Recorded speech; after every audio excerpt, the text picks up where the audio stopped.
It's Wednesday, July 12th, 2023. My name is Ashton Ellett, here with the third installment of the Richard B. Russell Foundation Oral History Project produced by the Russell Library at the University of Georgia. I'm here today in the Bob Short Oral History Studio with the Honorable Norman Underwood. A native of Redbud, Georgia, Mr. Underwood earned a bachelor's degree in journalism in 1964 and his law degree in 1966, both from the University of Georgia. Prior to all that, he served as a student assistant for Senator Richard B. Russell in Washington, D.C. He began his long and distinguished legal career as an associate in the firm of Sanders, Hester, Holly, Ashmore, and Boozer, which is better known by its later name, Troutman Sanders. In addition to his work with Senator Russell, Mr. Underwood worked as a close personal aide and political advisor to Governor Carl Sanders, and from 1975 until 1979, he was executive secretary to Governor George Busbee. He briefly served on the Georgia Court of Appeals, resigning to run for the U.S. Senate in 1980 and governor in 1982. He is currently a retired partner in the successor firm Troutman Pepper. Regarding the Richard B. Russell Foundation, Mr. Underwood has served as a trustee since 1978, including a term as chairman from 2013 to 2016. Norman, thank you so much for making the trip over from Atlanta to Athens here. And tell us about your work with and insights into the Russell Foundation. It's an opportunity to be here, and I'm a big admirer of the library and all of the oral history work that y'all have done over the years, and I'm very happy to be a participant. Well, thank you. Let's start at the beginning. Tell me about your childhood and upbringing in North Georgia, and we'll start from there. I grew up on a farm in Gordon County in North Georgia, and the county seat of our county is Calhoun. But I lived out in the country in a place called Redbud. And when I was younger, we grew cotton. But about the time that I was turning high school age, you couldn't make a living anymore at the scale we did at growing cotton. So my dad switched over, and we became chicken farmers from then on. So I spent a lot of my time in high school working in chicken houses. I was active in the 4-H club, living on a farm and growing up on a farm, and the 4-H was always a big thing in my life. Sure. And it turned out that Senator Russell had an arrangement with the 4-H club under which a couple of 4-Hers each year would go to Washington, and I had the good fortune to be one of those and to get to go to Washington at a interesting time in our history, and that's how I came to know Senator Russell. So tell me about how you got to be a student assistant up in Washington, D.C. How did that come about? What were the mechanics of that? Senator Russell's idea was that he had a lot of seniority, of course, and there were jobs on Capitol Hill in the Capitol and in the Senate office building, and he could make a recommendation, and these jobs would be filled by the Sergeant at Arms or the Secretary of the Senate or whoever, based on his recommendation. Mm-hmm. And while we were filling those jobs, the idea was that we would go to Senator Russell's office and do some office work. So I had two different jobs outside the office and while I was a student at George Washington University. And the first job I had was elevator operator in the Senate office building. And I did that for I ended up staying in Washington for a little more than a year. The idea was that the 4-Hers would stay there a year, go to college there, and then come back. I stayed 3 semesters, so that's a year and a half. This was the Kennedy administration, and right. A lot of interesting things happening. But the first part of my time there, I was an elevator operator. And then I became a doorkeeper, and it turned out that the doorkeeper job was particularly a significant one for me, one of probably the most formative experience I ever had. And I can tell you a little bit. Go on. The doorkeeper position was, on some days, I would be assigned to work in the gallery. And okay. When you work in the gallery, so the upstairs yes, portion. Upstairs, and I would stand inside the gallery door, and I would be looking down on the Senate. Mm-hmm. So that was a good opportunity to see the debate and the proceedings going on the floor. But on other days, I would be assigned to a position outside the doors on the floor. And these could be long, tedious shifts, but the wonderful thing was what you could see and what you could observe. And somebody, this is attributed to Yogi Berra, but I doubt that he said it, but somebody said, you can see a lot just by observing. Well, my adaptation to that is you can learn a lot just by observing. So we were not supposed to start conversations with the senators, those of us when they were coming in the door near where we were on duty. But I had an opportunity to observe Senator Russell interacting with his colleagues. Mm-hmm.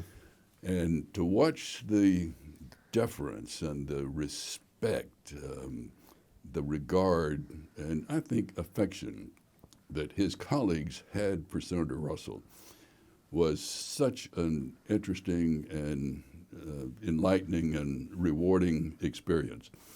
And the way it would work is the senator would come over from the Senate office building, often to vote. They mm-hmm. just would come on the floor and vote. He would stop in the cloakroom, and usually he would encounter some colleague, and they would walk in together, sometimes mm-hmm. two colleagues. They would walk in, and all I did was observe, and I couldn't usually tell what they were talking about. If I could have heard, wouldn't have meant much to me. But what was so obvious was that these colleagues had such regard, such respect for him. Now, I didn't know then that I understand better now that they had a real good reason to be differential to Senator Russell because he was at the height of his power in right. 1961-2, and his influence could make or break a legislative bill. I mean, he could determine the success of right. their legislative efforts, determine their assignments to committees and so forth. But it's probably just as well that I didn't understand that then because I just saw the basic interactions. And what was particularly interesting was that some of these people were absolutely at the other end of the political spectrum from Senator Russell. And we're talking about Jacob Javits from New York, Clifford Case from New Jersey, people that Senator Russell would have disagreed with so much of their perceptions and same of them disagreeing with Senator Russell's view. But there was such civility shown to him. And civility was the order of the day at that time anyway. But to see the regard in which they held Senator Russell was really interesting. And what was interesting to me is that years later, as a member of the Board of Trustees, people who had worked for Senator Russell in those years, who had been on the staff, and his family members, sure, would tell stories about Senator Russell. And they would tell a story about something, how he interacted with some other senator, or how he interacted with family members, and how there was such respect in the family.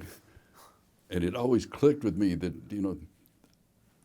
that's what I saw. That's I know what you're talking about. Mm-hmm. I could visualize right now the interactions of those senators and Senator Russell. And when I think about his legacy and the mission that we have as trustees to promote that legacy, that's a real motivation to try to get the legacy right and not have it be so narrow and just cover one area of his legacy. Well, tell me about your interactions with him inside the office or inside his car. Your one-on-one personal interactions. I can't claim to have had a close relationship with him. Sure. But I'll tell you a couple of vignettes. Once I was sitting in the office. He had spacious offices spacious for the Sure. Senate. And so those of us who were student employees had a little desk near where the mail came in. And on Sunday afternoon and sometimes on Saturdays, I would go to the office and study. So once on, I think it was a Saturday afternoon, Senator Russell came into the office, and he normally didn't walk back to the mail room. Sure. But he was interested in the mail that came in that day. So I was back there, and we had been assigned, like one of the classes that I was in at George Washington had been assigned to read Cervantes' great work, Don Quixote. Sure. And it was an assignment to me, and I was trying to wade through it. And Senator Russell was looking through the mail, and he said, "What are you reading?" I said, "Don Quixote." And he said, "I've read it 3 times." And it made such an impression on me that this man who was so busy and that he read novels of this kind Right. for recreation. And that kind of tied in with the job that I did more than any other job in the office, was filing what we call the pinks. They were Oh, yeah. Oh, yes. the pink carbon copies. When a secretary would write a letter anywhere in the office, including his personal dictation, Yep. they would make 2 copies. One would be 2 carbon, old-fashioned onion skin carbon copies. One would be blue, one would be pink, and there was a cross filing system. And the pinks are the master files. And I'm sure that here in the library I could go find those pinks. Oh, yes. that I filed some. Yes, you can. But it was, I remember, I would have been 19 years old, and I was first learning about the system of filing the pinks. But I figured out a way to identify the letters that Senator Russell personally had dictated. He had dictated these letters to Ms. Rayleigh, Right. his secretary. And I would read those letters with special care, and I was not any kind of I was not an expert in grammar, but I remember having the thought, just to see his sentence structure, that my English teacher would be very impressed with the way he writes. So somehow that, when he talked about having read Don Quixote, there's something kind of connected in my mind. Well, maybe that's why he's such a gifted writer, because he has done, he classical has education. all of these, he's read these kind of books, and I never forgot about that. And I had one opportunity to spend the better part of a day with him, just with one-on-one. He decided to move from a suite in a hotel Right. that he had had for years, and he had bought a small condominium, and it was already furnished, so we were not moving furniture or anything. We were just moving clothing and his personal items. So he needed one of the student employees to help him move, and we drove his car. We made several trips in his car. But the thing that struck me then, and when I think about it now, is the modesty of his lifestyle, and his wardrobe was so limited. In his mind, he was always kind of on a sojourn in Washington. Home was Winder. Right. Right. So he had other clothes and shoes and so forth in Winder, but he didn't have many suits, didn't have many, shoes. It was such a modest lifestyle, and I still remember that there was it looked like a ball bigger than a softball, and it was made up of string. And what would happen is he would take his shirts to the laundry to get his shirts back, and they'd be wrapped in brown paper, and they put a string around the outside. He would take that string off and tie it into last week's string, and he rolled it up and made a ball. And I said, "We gonna take this with us?" And he said, "Oh yeah," It's like, so this was a child of the Depression, and that was something that his mother had done. You saved everything. Right. So here he was, the most powerful person in the Senate and one of the most prominent people in Washington, and he was still, he had that mentality to save and String. to be cautious with anything like that. And he had a good, it was sort of sad to me then and now, he was beginning to have emphysema. Right. And emphysema always has been difficult to treat. And he had a big volume of devices that he had got to, hoping that he was going to get something that was going to reverse his emphysema. And but that day, to spend the day with him, moving his, that was by far the most extended and meaningful contact I had with him. And other than that day, just about all of my conversations with him involved baseball.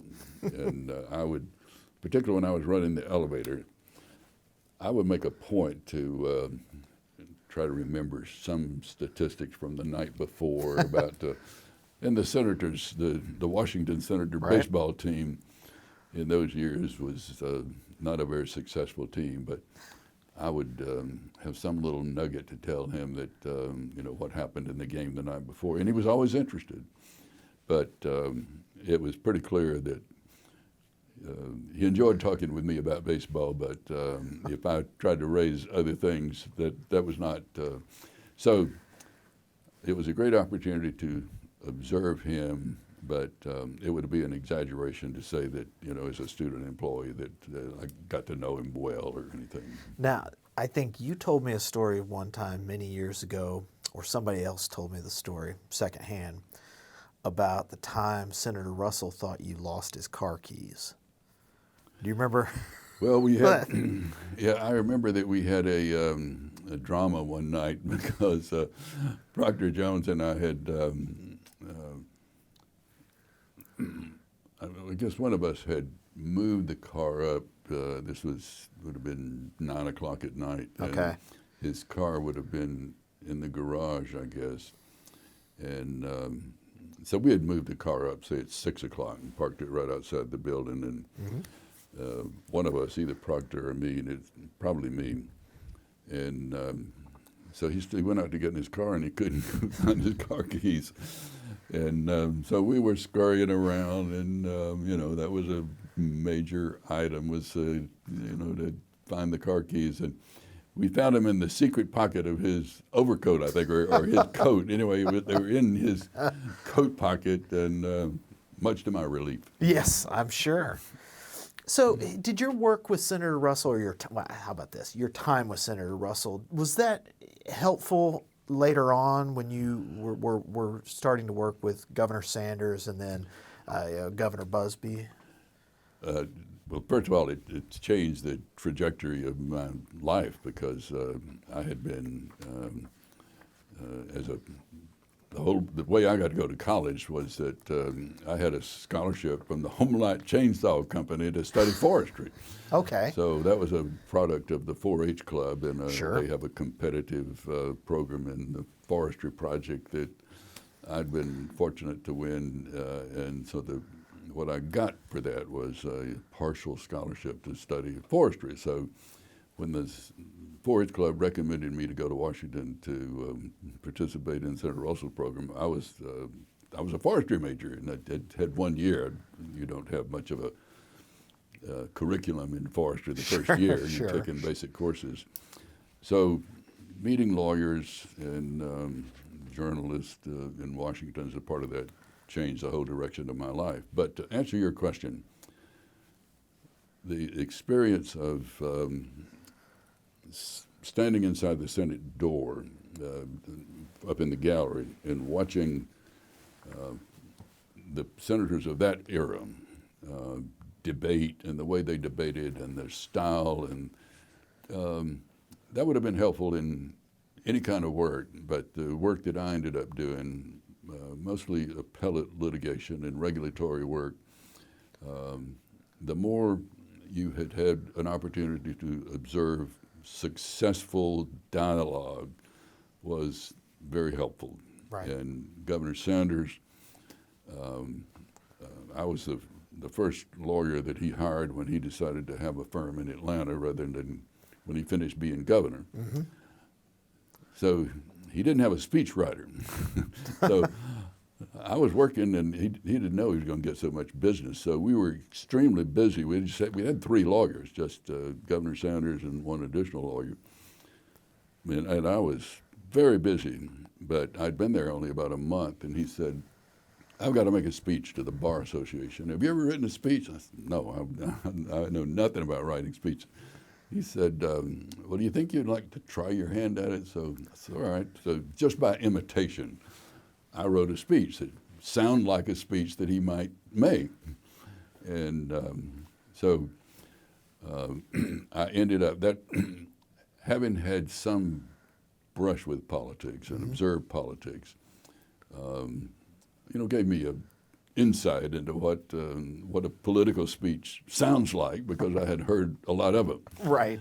And so the answer to the question is that experience was one of my life experiences. I think that caused Governor Sanders to hire me in the first place. I mean, I think that he was impressed that I had been in Washington and had an interest in those things, and he still maintained the idea that he would do more politics, which he did, and Sure. 4 years later. So it was a very influential time in my life.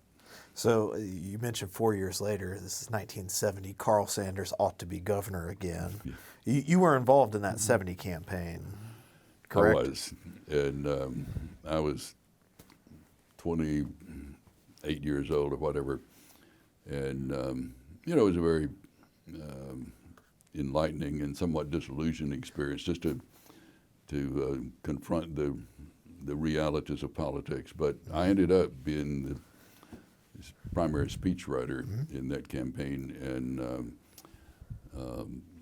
then State Senator Jimmy Carter ran and positioned himself significantly to the right of Governor Sanders, and he made it work. He worked very hard, and he had an aggressive campaign of attacking Sanders for various things, and I don't think we, as a campaign staff and Governor Sanders, did a very good job in responding to those attacks. Governor Sanders' attitude was that I've been governor. People know what they know me already, so he just never answered the charges, and that's probably a mistake in campaigning.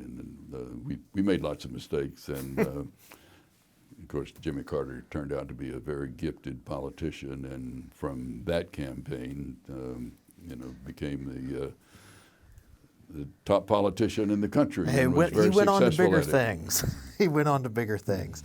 So how did you get, you talked with working professionally and politically with Governor Sanders. How did you get to know and get to work for Governor Busby, who would have then at that time been House Majority Leader Busby when he was campaigning? Yeah, he was thinking about running for governor. He'd given it some thought. Mm-hmm. But he had never had a speechwriter. Sure. And he was friends with Carl Sanders, and I can envision that he must have asked Governor Sanders, who helps you with speeches? And so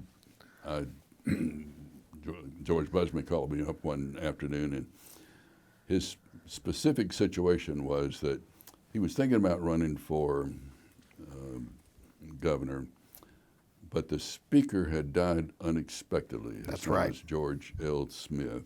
That's right. So Governor Busby considered himself, this was long before he was governor, but he considered himself well positioned to run for speaker if he wanted to. Sure, absolutely. So we went to a pancake house and had an afternoon snack, I think.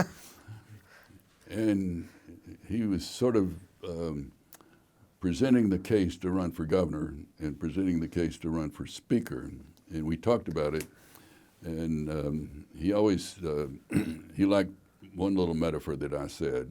I said, well, if you can be elected governor, you get a whole page in the Georgia history.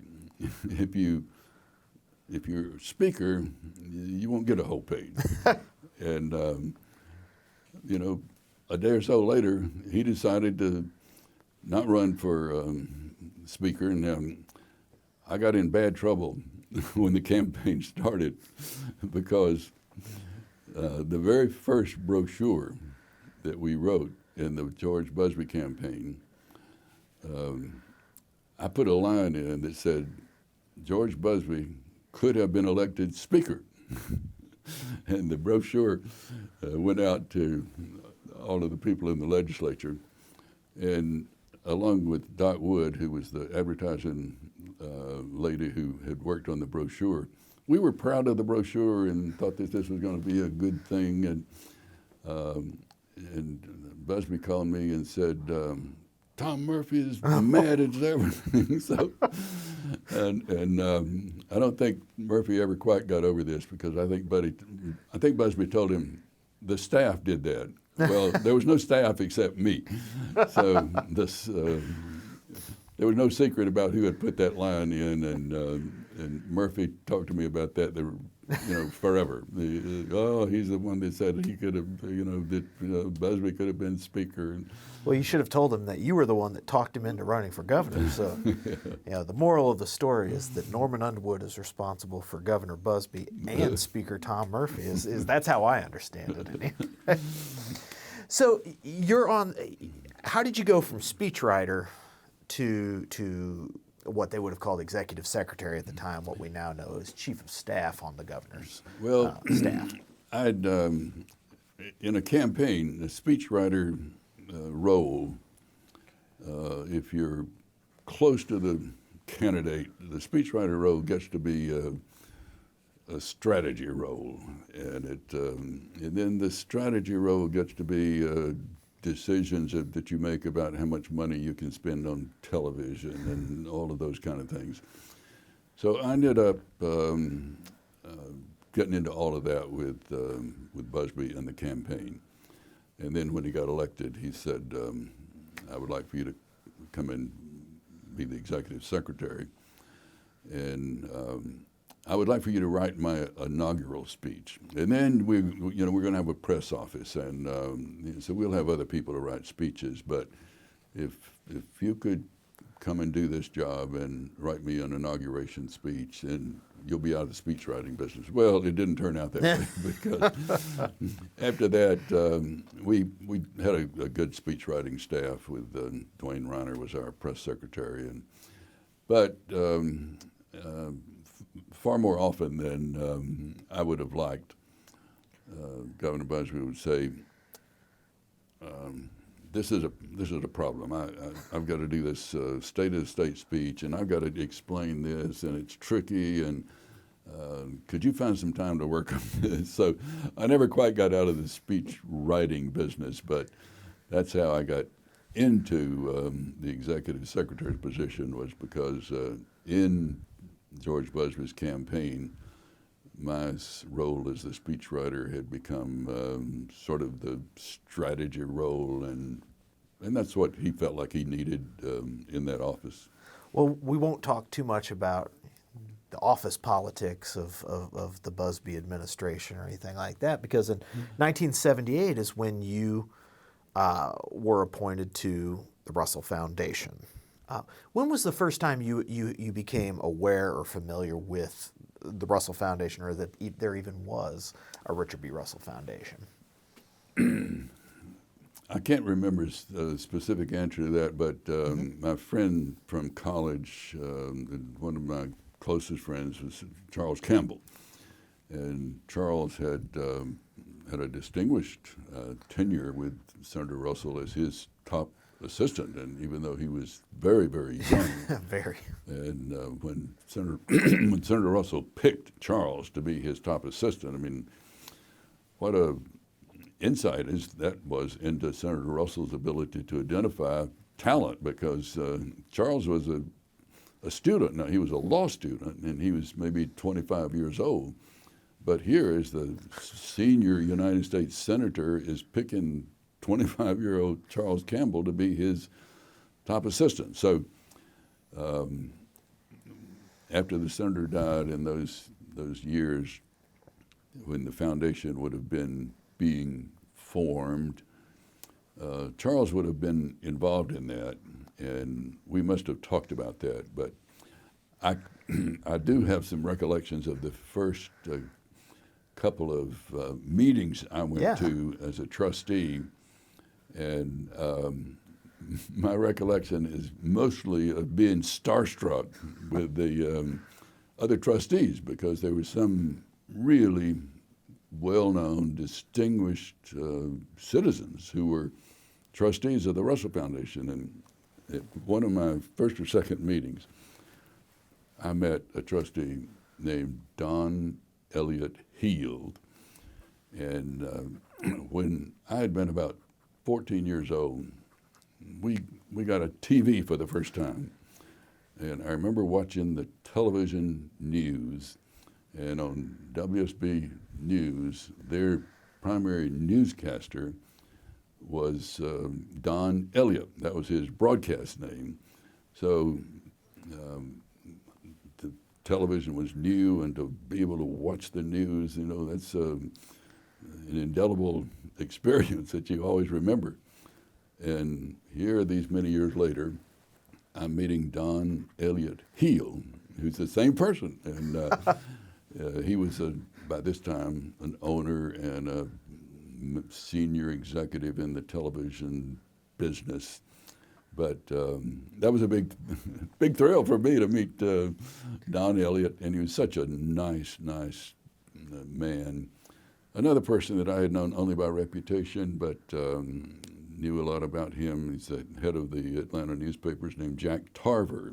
Right. He was a trustee. And so there were a number of, it was in some ways a kind of a who's who.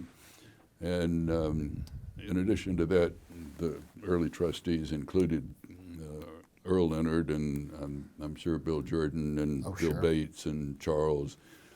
And I really have been struck, looking back on it. I don't know that I always grasp the significance of this, but looking back on it, I think the trustees have done a remarkable job of fulfilling the primary mission, or one of the main missions of the foundation, to promote awareness of the senator's legacy.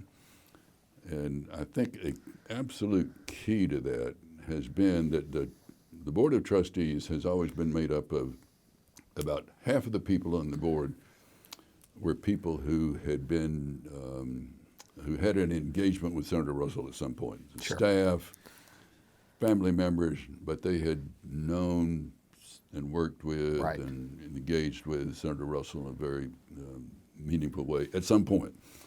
And then the rest of the board would be, approximately half of the board would be people who were citizens who had an interest in politics and an interest in Senator Russell. And that blend, I think, the ability of Charles and Earl and Bill Bates and Bill Jordan and Jasper others Dorsey to tell stories, first-person stories that would click with me because of what I had observed about the senator's colleagues. But those stories and the other people who have been experienced people in so many different fields, that I think has produced, has enabled the board to be so supportive of the library, which is, of course, the main thing that the trustees have done across the years. By far, the most important thing is to support the library, and I think one of the key things that we ever did was to make a $1 million contribution for endowment for library programming. And but the programming content, I like to think, has to some extent been influenced by the trustees and the interaction between the trustees and people like yourself and Cheryl Bolt, the director. And I think a good example of that would be that at some of the meetings that would be held, it might be trustee meetings or just other of the gatherings that we would have, people would talk about the school lunch program and about how Senator Russell had a special feeling for the school lunch program, had been the legislative creator of the program.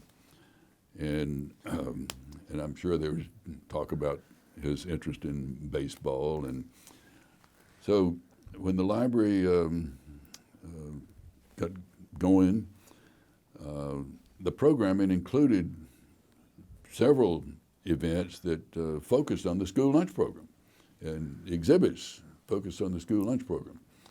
And I think the importance of that has been to broaden the legacy understanding so that there would not be such a single-minded focus on his civil rights, opposing civil rights legislation, which the media tend to focus on that.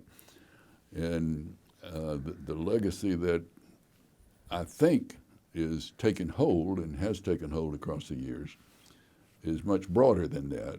And I think the work that the trustees have done through the library, I think the tone of that legacy has been influenced by there being a foundation and there being the trustees, and the trustees' chemistry with the library and the programming of the library. You can look at the library website now and look at the programs that have been held across the years. And that name associated with the Richard B. Russell Library for Research and so forth, that name has a different perception in the media, I think, day in and day out, because of the work of the library and the programming that has had diversity, inclusion, and just high caliber programming that has taken place across the years. And one of the exhibits the library did several years ago was about the senator's baseball cards. That's that right. He had collected when he was a child. And I think that is an example of sort of the human quality that has been given recognition by the programming of the library that has had such an impact on the tone of the legacy that now exists with respect to the Russell name. Just a brief aside, 10 years ago, I started as an intern at the Russell Library, researching and writing the exhibit on the school lunch program. Is that right? So flash forward 10 years, here I am, still at the Russell Library. So that was my gateway into the library. Well, that's been a good 10 years for the fulfillment of the mission of the foundation to promote the legacy, and I think by implication to broaden and make accurate the perception of the legacy. And I think the library has been the most influential factor in that, and the library has been supportive by the trustees. So if there had not been a foundation, presumably the library would have been, if it existed, would have been a different entity. And so I think that's a success story that the library and the trustees can feel very good about. Another effort on the part of the foundation to sort of if not promote, but just simply document the senator was the hiring of Gil Fite as the first Russell Chair of American history. What do you remember about Professor Fite and his work to research and write that magisterial biography of Senator Russell? Well, I never got to know him, but he would. I remember that some of the trustees probably had an unrealistic notion when he reported, and the word was out that he was working on a biography. And I think some of the trustees probably thought that, it'll be ready next year. No. And it was. It took place over several years, Yeah. and Dr. Fite would be at the annual meetings, and he would report that he was working on it. And but when the book came out, I was very impressed with the book, and I think most trustees were. And but I didn't get to know Fite other than at the annual meeting. We would talk about where he was with his book, and Sure. It was obvious that it was a big effort. It's reflected in the book. Right. Now, somebody that you would have gotten to know over a period of years because he was chairman of the Russell Foundation for a number of years was Jasper Dorsey. Yes. Tell me about Jasper Dorsey and your interactions with him, and then your insights into his sort of tenure as leader of the Russell Foundation over that period of time. Well, Jasper is a quintessential business person who had an interest in public affairs. His father had been in the legislature, and so Jasper had grown up with public affairs awareness. Jasper had lost a son in an accident who's approximately the age of Charles and Buddy Darden and me, and that we were all friends. And I think in the years after that, Jasper was even more dedicated to young people, more dedicated to the university. He had he'd always been interested in public affairs, but I think after his son Tucker was killed, that he had an even greater commitment to the university and an interest in all things associated with the university, and he got to know a lot of students who had been friends of Tucker's, and that included Buddy Darden and Charles Campbell and me and others. But Jasper had a lot of insight, not only into how business operates, but into messaging and for his company, Southern Bell. But in the process of doing that, he got into projects like being the chairman of the trustees. And I think his gift was to visualize what was important in the message that you were going to send. And he had a talent for that, and I think that was probably reflected in his leadership of the trustees. And I think that I've always assumed that he and Charles had something to do with my being selected as a trustee. And I'd have to say that one of the great satisfactions of being on the foundation board has been working with Charles, and Charles became the leader after Jasper. And I think Jasper's example of how to do it and how to position the whatever was thought to be important at that time, I think Charles had learned a lot from Jasper's style. So Charles was chairman longer than anybody else. I mean, That's right. for almost 2 decades, and working with Charles and working with Jasper, it's been a big honor that I've enjoyed a great deal. How would you compare or contrast and you touched on it a little bit, but the different approaches to running or leading the foundation, Jasper Dorsey vis-a-vis Charles Campbell? Well, I think Jasper followed Phil Landrum, who I believe followed Senator Talmadge. That's correct. So Jasper was the first non-office holder who was, and it was still the early years of the foundation, but Senator Talmadge had done the lion's share of the work with raising money, and then Phil Landrum picked up the mantle for a while. And so I think Jasper was had sort of invented the style of not having very many meetings, having committees, having an executive committee. I don't remember that specifically, but I suspect that that would have been Jasper's style, to have an executive committee to keep up with day-to-day matters.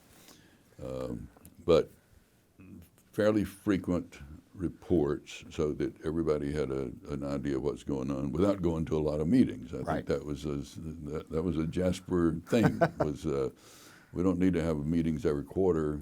If we have an annual meeting, if we can stay informed and have the executive committee functions and so forth.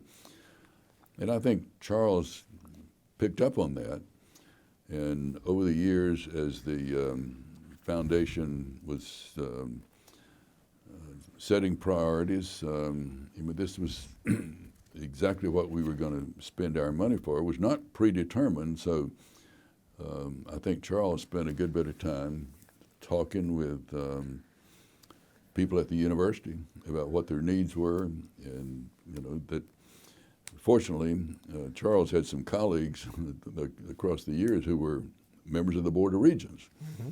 So when Dr. Potter came up with the idea of possibly having a new building, I think Charles was very alert to the possibility of having his colleagues on the trustees use their influence as members of the Board of Regents to try to get that project going. So Charles was very good at that kind of strategizing over those years, and we have this wonderful building as evidence of the success of that. That's right. So one of the first things that Charles did when he succeeded Jasper, who died as chairman, was to appoint a committee, a 3-person committee. It was you, Earl Leonard, and Wick Knox. And you chaired this committee, and it was sort of to evaluate what all the Russell Foundation had been supporting since its creation in 1970, 71. Had to have been 1970 because the senator was still alive. What do you remember about that work that you were doing? And as I recall from what I read, a lot of the report and time was evaluating the Russell Chair of American History and how much time and effort and money had gone into that chair. Well, I think the one of the things that we did was try to arrive at some judgment about how you compare the benefits of spending some money on a professorship as opposed to scholarships, for example. Mm-hmm. And there was some effort back then to broaden the support for scholarships, mm-hmm. Even at other schools, including Gordon College, where Senator Russell had been a student at one time. And so I think what that committee looked at was just trying to set priorities, and I think we all believed that the professorships were sound investments, and I think we would look back on it now that the people who have been Russell professors in one way or the other, and such as Chuck Bullock, who's always identified as a Richard B. Russell professor, and is the go-to person on Georgia politics, and I think that's reflected well on the Russell name. we had one trustee who had a concern in one time because we had hired a very distinguished professor, and he was a Pulitzer Prize winning author, but he didn't spend that much time in the classroom, and particularly with undergraduate students. At his point in his career, he was older, quite accomplished, and it made perfect sense from an academic standpoint for him to do seminars with graduate students. Yeah. But one of our very good trustees had a conviction. It was an honest conviction that the Russell professor should spend time in the classroom with freshmen, and so we tried to evaluate that and to satisfy him, and Charles was aware of all of that, and I think that was one of the purposes of our group, was to and decide on a few new things. I remember that one of the things that came out of that was a focus on high school debate, and we gave an award at the conclusion of the final round. It was we didn't sponsor the whole high school tournament, but we sort of sponsored the final round of the high school debate competition. It's an example of something I think has been a kind of key to the way the foundation has operated. That program didn't cost much money, but it meant a lot to the students who got a prize at the conclusion of the debate tournament. So that's an example of a program that, and I remember one of the reasons that I wanted to pursue that was Charles had been involved in college debate, and I knew that he had an interest in debating, and of course Senator Russell was well known for his oratorical skills and particularly his quick wit in Senate debate. So we felt like debating was something that the foundation could legitimately have a particular interest in, and we started that program, and it lasted for a couple of decades, and the person who had been so energetic in running it was a professor from West Georgia, and when he retired, the program didn't have the same interest, and so as it so often goes with these things. But yes, that was a committee that we worked with Charles and worked very closely on, and I think that's part of Charles' style, was to have committees function and to advise him, and so I think it worked out well. Well, two of the other recommendations that came out of that, very selfishly, is the annual Russell Library Support Fund, which is, I believe, $25,000 a year to pay for student work and equipment and things like that. As you mentioned, talking about the foundation support of the library, but also the construction of a statue in the Russell building up in Washington came out of that committee as well. What do you recall about that and the conversations around constructing a statue of the senator? Well, that was a project that we were all interested in, and Charles had a particular interest in that, and it was actually a friend of his wife, Anne, who told him about an artist that she thought that Charles should talk to, and that ended up being the artist that was selected to do the statue. And all of us who had worked in Washington and were aware of the building, it always did seem like a building that was known as the Russell Building ought to have something that was more evident than there was to connect the building with the senator. And Senator Nunn was very helpful with this, because in order to have consideration given to the possibility of a statue, you have to go through the architect of the Capitol or the architect of the building, and of course there are considerations of weight and all of those kind of things. But what I remember most about that is that Charles was just very personally committed to that project, and he and some other trustees, I was not involved in this, but they went to see the artist several times while he was in the process of making the whatever they call the small version of the statue, and then from that they hire a stone cutter, and Charles and he can today tell you in great detail about how that worked. And then the ceremony itself, to dedicate the statue once it's in once it was finished, that was a who's who of seniority in the Senate and the vice president, and a lot of top drawer people were there for that dedication. So, and I think Charles' personal and close relationship with the senator was reflected in that, because he wanted it to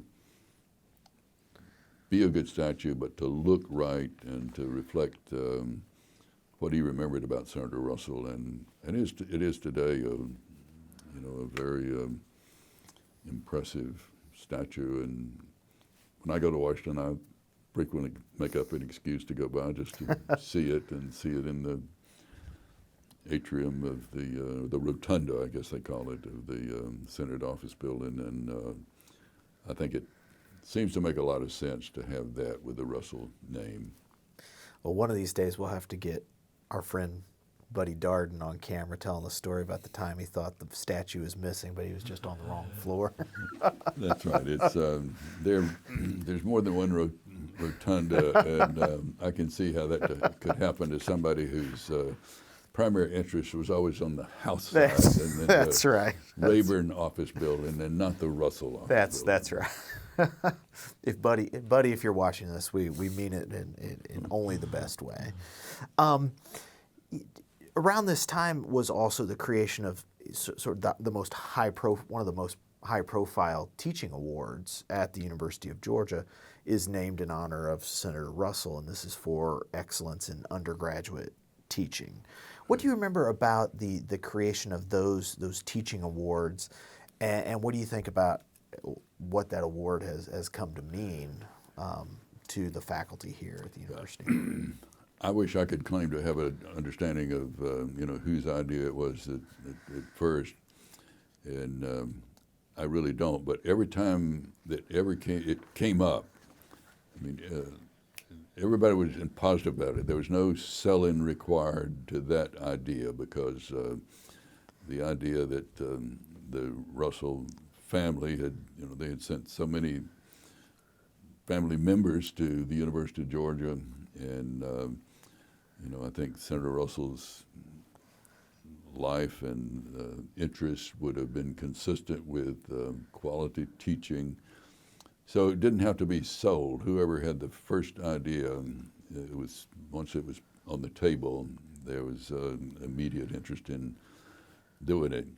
And then when the program started, it was always one of the more successful programs, because it rewarded young faculty people and it rewarded them with a modest cash stipend, and it was obvious that was important, that the recipients were always pleased, and they were pleased to have the honor of being recognized among their peers for their hard work and their skill in teaching. And the idea of having a little cash recognition of that went over very well. And you can look at the list today and look at the people who were the early recipients, such as Jerry Moorhead. That's right. We would be very remiss if we didn't mention that. And to think about that list and the prestige that they have brought to themselves and to the university since they were recognized says that however they're selected, they've done a very good job of selecting, and it has been one of the Russell programs that I think has been most successful. And most of the programs that we have supported at the university, you look back on them, and especially for the total dollars invested in the rewards to the Russell Foundation, just with the Russell name and the way it's been burnished and recognized with those awards and whatever the program's been for the most part, they've been dollars very well spent. But Sure. the teaching program is one that for which I think that's particularly true.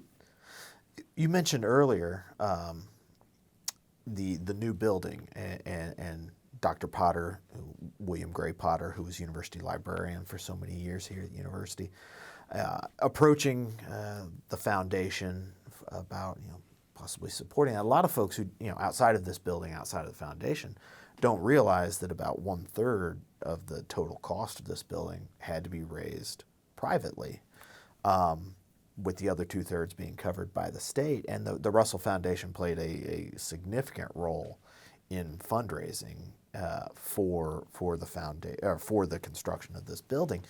What do you remember about the conversations about the foundation giving what at that time? I say at that time, it would still be a significant gift of $3 million as the lead gift for the construction of the building. Well, that was our big project for a long period of time, and I think there was a recognition then that that the idea of the foundation and the idea of the senator's personal papers coming to the university library had been a success. And there was enough library-connected programming going on to illustrate how important the library could be and would be and already was in the Russell legacy. So there was a lot of excitement. I mean, a program like that, a capital program within the Board of Regents budget, there's always a recognition that this is going to be a time-consuming thing. Sure. And it was time-consuming. But as I alluded to earlier, we were the beneficiaries of having good trustees whose talents were recognized in other ways, and a number of them also served on the Board of Regents. So I think from the very beginning, that gave us kind of a sense that maybe this project does have some reality. And, there's a general awareness of how many suggestions for construction projects get put into the Board of Regents hopper every year. Right. And so it takes a lot to make the list, and then it takes a long time to work up the priority list so that you're finally getting funded and you can proceed. So some patience was required, but I think from the beginning, because we had good clout with the Board of Regents, that we always felt, and it was such a worthy cause, that it seemed to have reality from the very beginning. And I don't think there was any disagreement with the idea of making a substantial financial contribution. And one of the things that I remember being discussed along with the financial contribution would be that we also would need to come up with an additional $1 million to help endow the programming for the library. And when I look back on it, and that was a very important contribution. I think we ended up doing that over 3 or 4 different years. but that was an expenditure by the foundation, I think, that has paid wonderful dividends with the programming that's taken place here, and that, as I said earlier, I think has influenced the tone of the Russell legacy in such an important way that was a key thing, I believe, was helping with the endowment for the program and for the library. You mentioned the Board of Regents, and I believe that the chairman who succeeded Charles, Dink Neesmith, was, I believe, on the Board of Regents. Yes, he was on the Board of Regents, and the way I happened to be chair at a later stage than most chairs have been was that Dink was given the opportunity to be the chair of the Board of Regents. That's right. That's right. And he said that I can't do both at the same time. So rather precipitously, he said, I've got to give up being the chair of the Russell Foundation.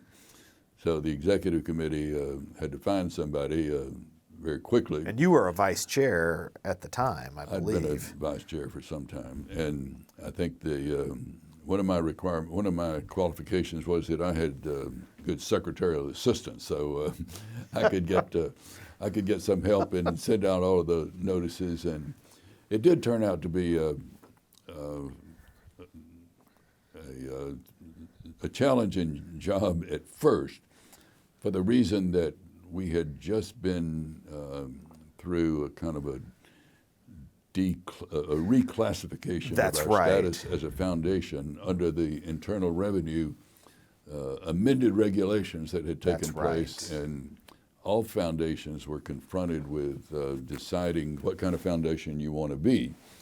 And it turned out that the kind of foundation that we wanted to be, so that we could help the university, we had to make some choices, and our classification changed. Right. Because as a private foundation, we had to make grants, minimum grants of 5% of our assets each year. Total assets? Total assets. Total assets. 5% of total assets. And Charles and all of the chairs had put in a policy that after the support for the library and after the donation, we were not going to sell any securities or we were not going to sell any of our stocks. We were going to donate earnings. Sure. Interest and dividends that we earned, and that would be our budget. And that was a nice approach, but your earnings have to be determined through the year. So as the year unfolds, you can't be exactly sure how many dollars Right. you're going to get, but we knew it had to be at least 5% of our 5%. assets. So to keep that in balance and to it forced us to have an even closer working relationship with the university, including the library, because we had to stay in close communication and say, it's now summer, and we're confident that we can support you at this level, and we'll make another, we will distribute some more funds in the fall. And then the final contribution was, in my 3 years, was usually in the holidays at Christmas time, because we had to get under the wire of meeting our minimum grant total, but we had to do it without selling stock, just with our earnings. So it turned out to be, there were some benefits to it, primarily in that it forced us to coordinate very closely with the university and to set real priorities on what we were going to support. But I think it has worked out well. Well, one of the big changes, another, you were chair during several major changes here at the libraries and with the foundation, was the retirement of Dr. Potter, who had been university librarian since 1980, I want to say 1989. So he had been here a significant number of years, and as university librarian, as ex officio member of the Russell Foundation. What was it like making the transition from Dr. Potter, who you'd worked so closely with, to now Dr. Graham, Toby, who you and I both know and work with Well, quite regularly? fortunately, that was it was easy. I remember the first thing that I worked with Dr. Graham on was we wanted to come up with a resolution of gratitude to Dr. Potter. So Dr. Graham was helping us come up with language, and we passed a resolution, and I remember getting it framed, and we sent it out to his retirement residence. But that was easy because Dr. Graham was very cooperative and gracious in all respects, and so that was not a difficult transition at all for us. And the foundation has been, very fortunate to have such a good working relationship with all of the library hierarchy and staff, and so. As I said earlier, I think in the whole history of the foundation and all that it's done, the library has been the key. And of course, this beautiful building is kind of representative of that, but it's not the building itself that's done so much work. I mean, it's been a wonderful addition to the Russell legacy for it to bear the Russell name. But I think the thing that has been so significant is the programming and what the library has represented in the recognition and prestige it has brought to the Russell name just with its work.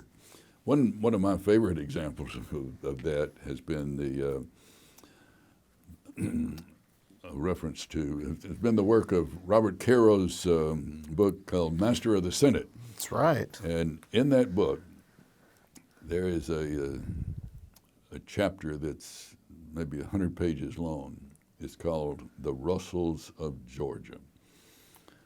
And my personal view is that across the decades to come, when somebody in the media 20 years from now wonders about who was this person, Richard Russell, for whom the Senate office building is named, and somebody's always coming up with a suggestion that maybe we ought to change the building to somebody who was there more recently, and all of those kind of things. So if somebody is researching who Senator Russell was, the section in Robert Caro's book called The Russells of Georgia about the senator, his family, and his career, they certainly don't sugarcoat his opposition to civil rights.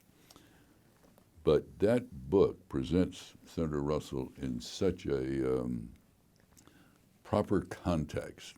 And Caro was impressed that Senator Russell was such a patriot, so influential with national security decisions, and so influential with presidents across the years.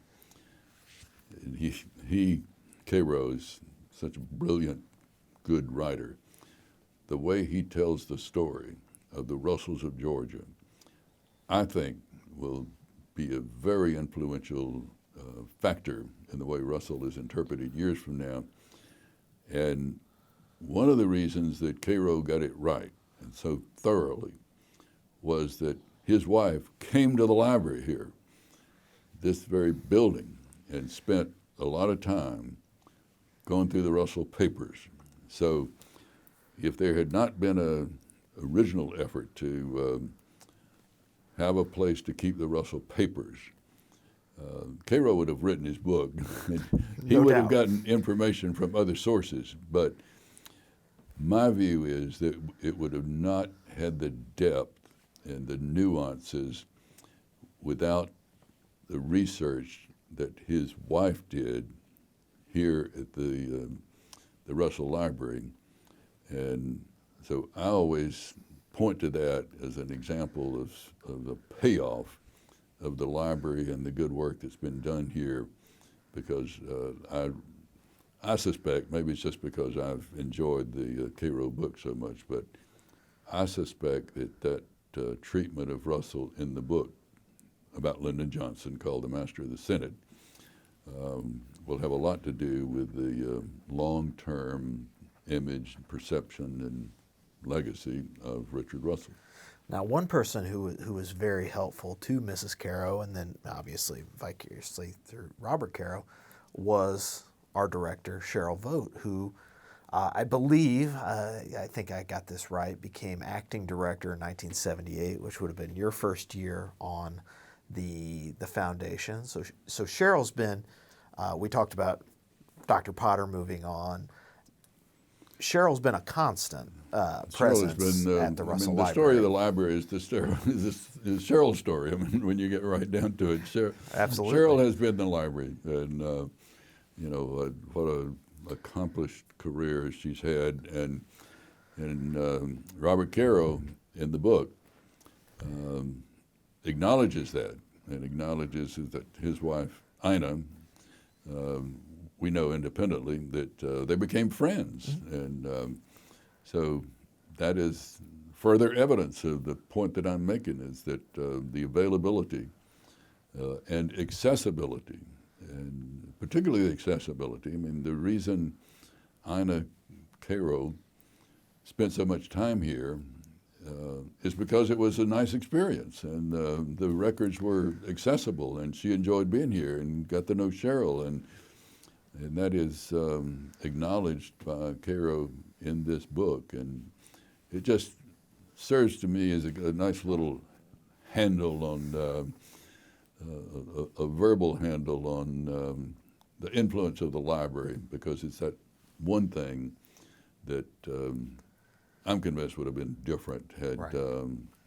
Mrs. Caro not had a good experience here, spent time so thoroughly, looked into the nuances of the Russell family, and therefore it contributed to the picture of the story they were telling about Lyndon Johnson. Right. Well, if you think about it, we're in July of 2023.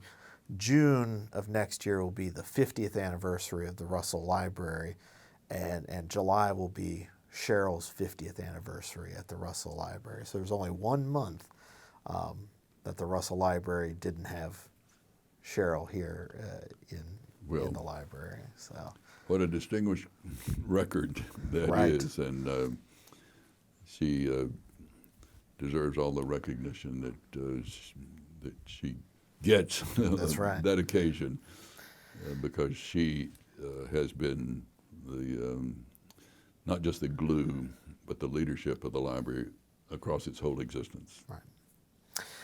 Thinking sort of big picture about your time on the foundation, is there something that I mean, it's not really a fair question, but that's my job to ask even the unfair questions. Is there a single item, issue, project, policy that you think the Russell Foundation, that you can identify as you think has been the most successful or the most impactful over time? Well, I think the obvious answer to that is the library. I mean, the support for the library, but it's one thing to help raise some money and to make a contribution, but it's another thing to be involved in the operation. And I think the library has been run by the library staff. It's not in any way run by the foundation. But the interest that the trustees have had in the library, I think, has influenced the programming of the library, and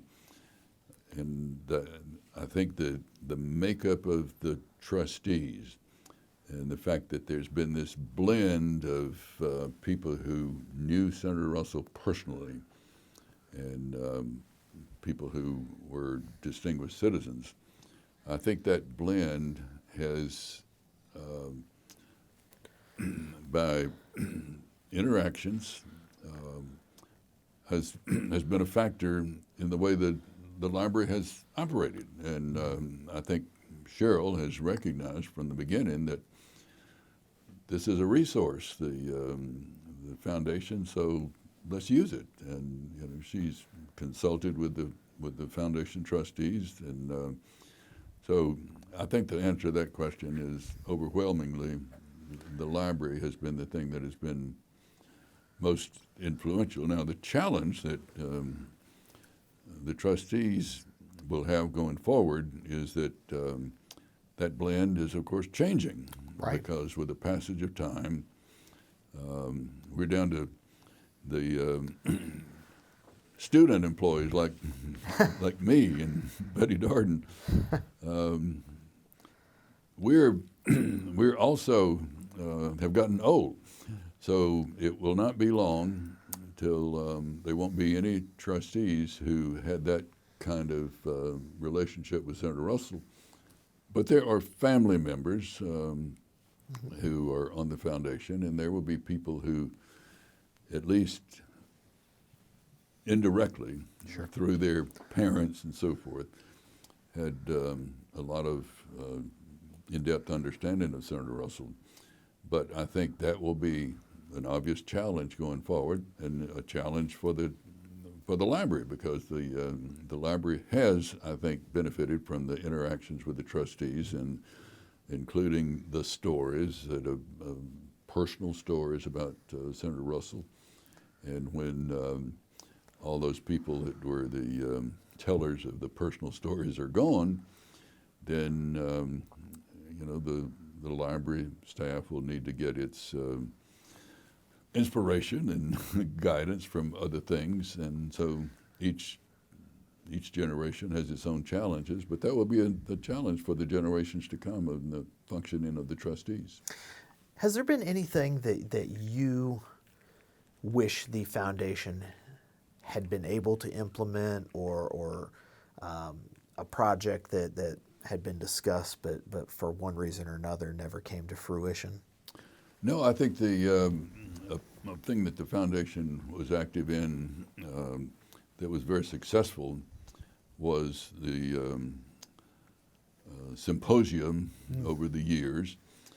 And one of the things that made them so effective was that many of the participants, and we're talking about high-level people, secretaries of state, Right. secretaries of defense, and in the decade or 2 decades or so following the senator's death, there were people who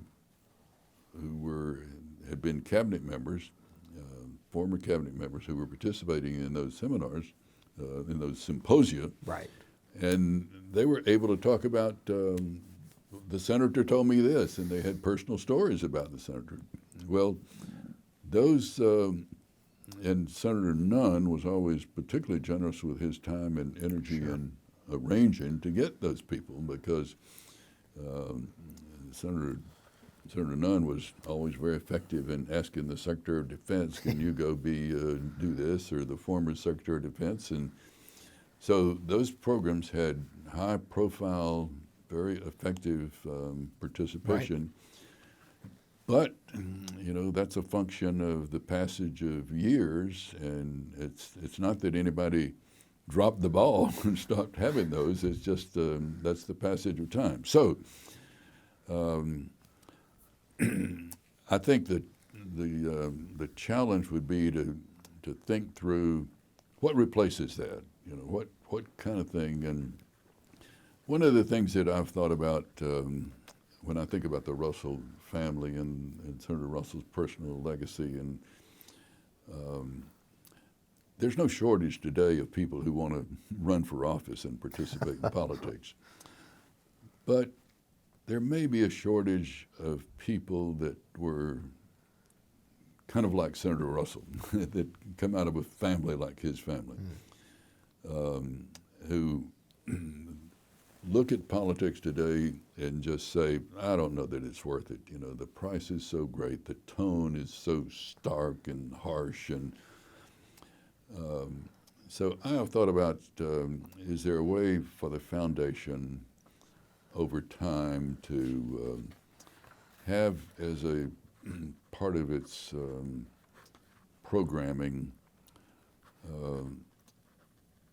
a program that is, or a focus that encourages the participation in politics, even when it's hard and even when it's risky and when it's painful, and to tell the story of the whole Russell family.